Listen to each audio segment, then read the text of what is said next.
So, of course, we all know we worked on ships. Ships are livelihood. So I put that was my first ship as a third mate. So I thought I'll put that up. And I'm going to talk about culture, consequence, educate, and auditing in this. It's going to be a little bit, hopefully I'm not repeating anybody else's slides here. But of course, I had one slide which was mine, which was taken by Basu in his last slide. For some reason, so first about myself, I am in the compliance space. So very passionate about compliance on ships. And it's not about just monitoring, but also training part of people. So this next slide, this is something which I thought I wrote, but today I came to know from Basu that somebody else had written it. So this I thought I wrote some many years back, about, say, when I was out at sea as a second mate. Because I realized that if you want to teach somebody, you need to make them get involved in that process. And if you involve somebody, the results are much better. So tell me, you will forget it. Show me, you may understand. But involving somebody will at least make them fully understand and help them to grow. When it comes to compliance, I split it into 4. So one is culture. So culture, we have been talking about culture today morning. Organizational culture, I can call it corporate culture. I think this is the cornerstone of all shipping companies should be. Because culture is something which is how we work here, our processes, how it's embedded.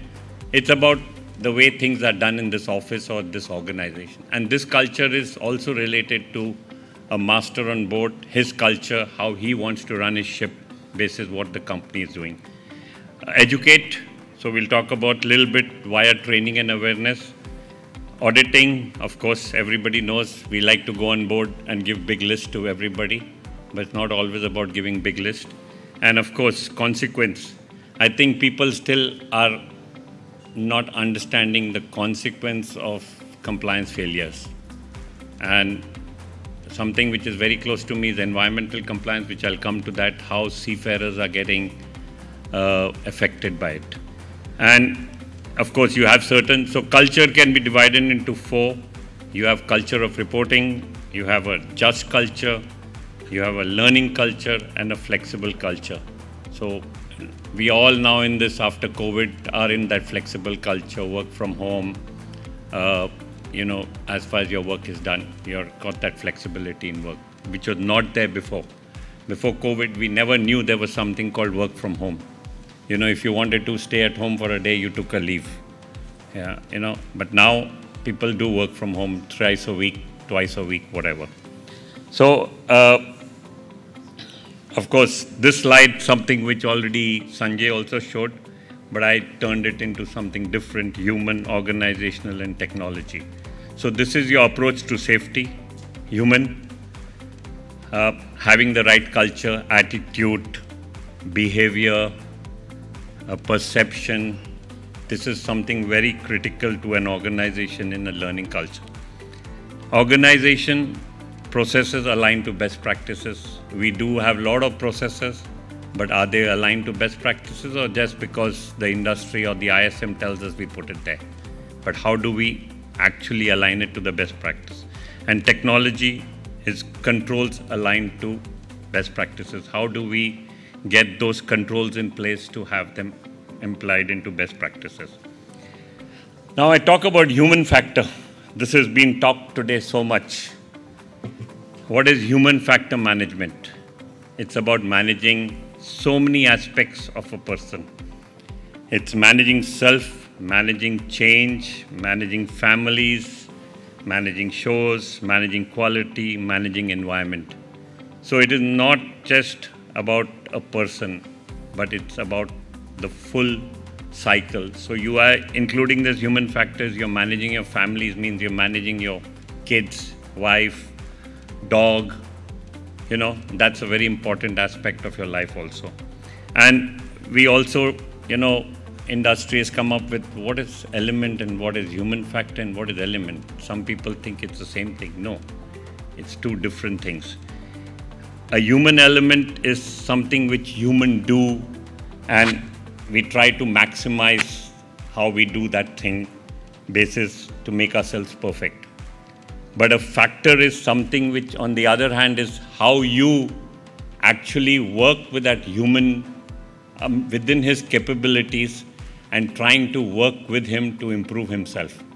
This is the difference between factor and element and factor. So with SAFETY 2.0, it's giving that little bit leeway to a person that everybody is not going to be the same on board. A master's work is different. A messman's work is different. In the present system, what you ask a master, you ask this messman, he should know. No. So that's the difference between human factor and human element. And then when you come to people, now we come to ourselves. What are we doing with anything which we do? We make sense of things, we take risk, we make decisions, we make mistakes, we get tired and we are stressed, we learn and develop, we work with others, we communicate with others. So you see, a person today has got to engage in so many aspects to make himself perfect.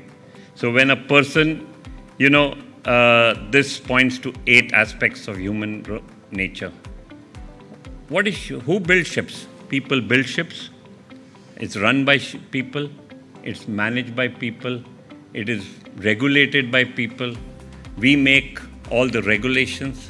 So we expect that people should be perfect. No, I don't think so. Everybody has a little bit of different understanding. Nevertheless, we are the same. Our target is the same, but everybody has a different aspect to look at things in a different way. Okay? And then I took this all from this book, which was in 2010, taken out by MC. I'm sure East and Andrea will know. This is that human element book, which in 2010 MCA came out with. I think we are 2023 now. We're still talking about human element. It's taken us 13 years and we still have not learned. And now SAFETY 2.0, another regulatory body is coming up to tell us how humans should work. I don't think we need books and people or somebody to tell us about how to do a work. I think this should be inbuilt. It's like somebody, when you're at home, you don't throw garbage on the street or you don't throw garbage outside your balcony down. Why do you have to do that when you go on board? It should be the same aspect of culture. What you have inbuilt should be on board.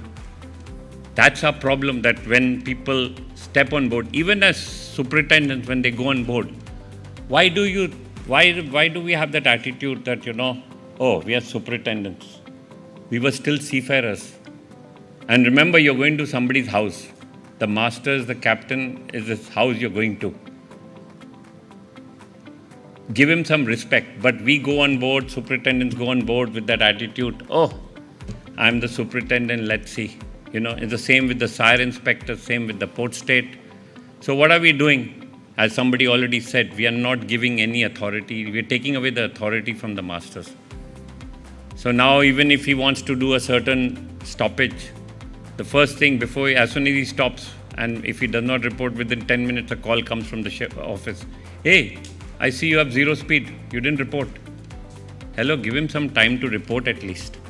But people expect that news travels, that everything will be said within a matter of few seconds. No, you need to give some time to people.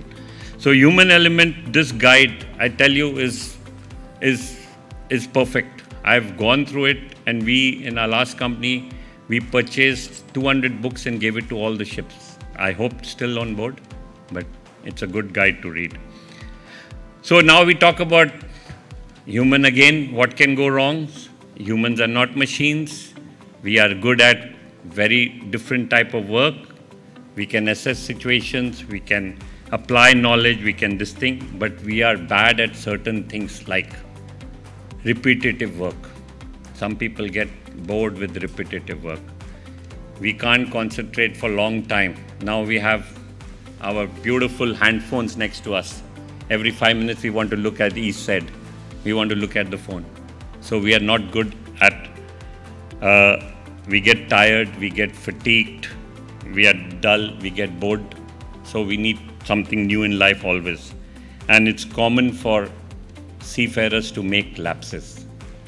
We have to accept that lapses do happen by ship staff.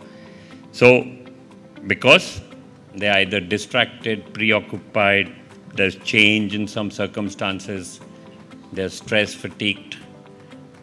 When somebody asks to shop a ship for 6 hours because nobody realizes that there are a lot of implications to that. And there are two types of mistakes, rule-based mistakes versus knowledge-based mistakes.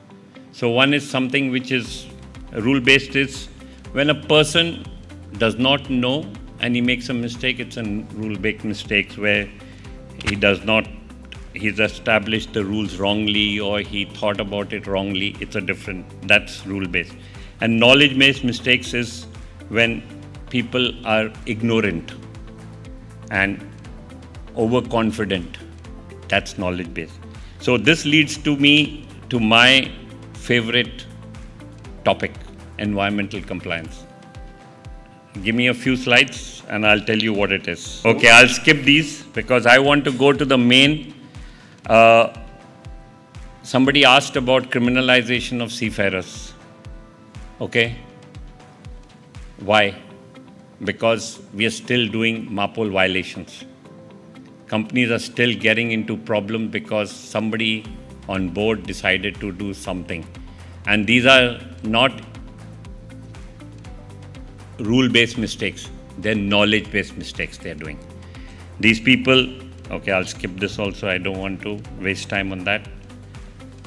If you look at these, I will show you some slides about how many companies this year have got into problems.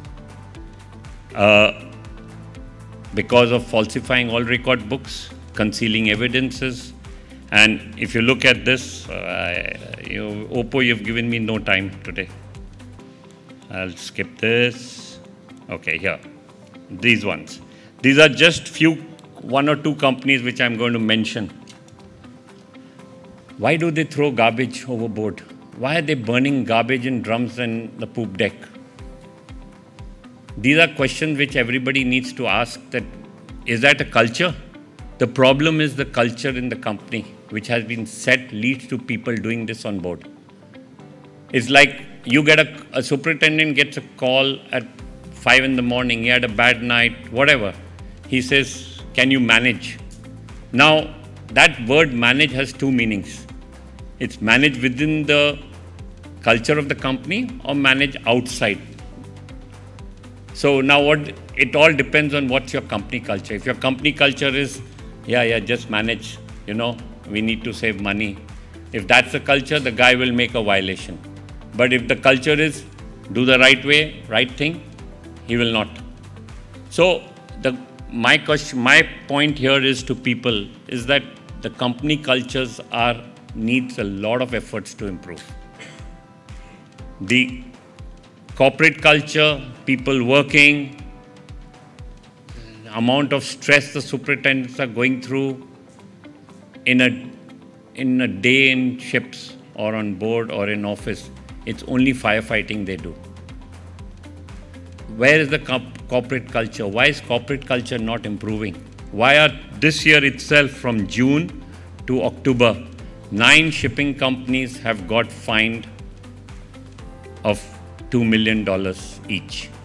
In the last 7 years, Singapore-based companies, about 11 of them or 10 of them, $30 million have been paid to the US Department of Justice. Why? Is that because somebody decided to do? I've been doing a lot of training with seafarers for 4 hours, and a lot of them still don't know what is what is it for them? What is the consequence to them? They think if I just throw a plastic overboard, it's okay.